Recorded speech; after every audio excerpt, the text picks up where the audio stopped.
kagiatima sa atong inahan. Tanang sakit iyang naagihan, ang kapait na higaguman. Kay kini na'y sulat na sa balaang kasulatan,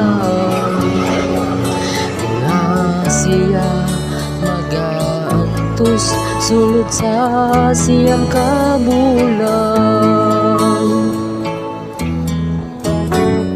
Busa karon natong pinanggaon, mahalon ug atimanon.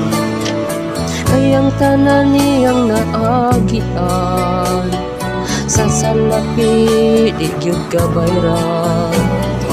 Tumanang mga sugo niya aron ka mahimutan. Mauka na ang buhat sa mga batang buutan. Ako'y gilasan sa akong masaksihan. Doon ako'y makitaan nga miskol sinahan.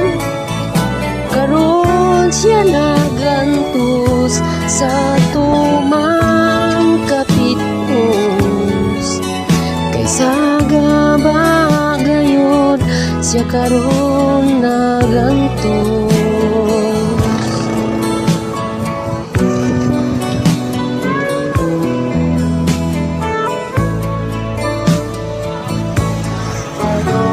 Siya karon bulan tagiatima sa atong inahan. Tanang naagihan, ang kapait na hiaguman. Kay kini na'y sulat na sa balaang kasulatan, nga siya mag-aantos sulod sa siyang kabulan.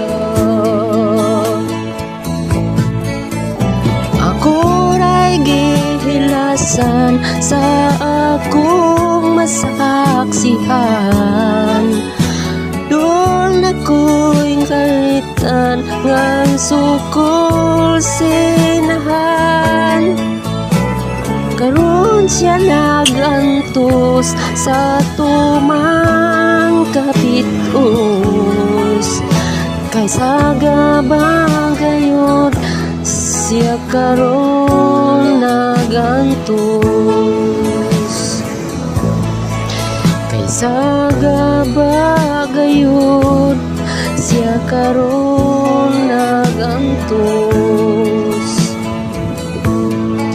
Kaysa gaba karon siya gayud nagantos. Daghan kayong salamat guys sa inyong pagpaminaw. God bless us.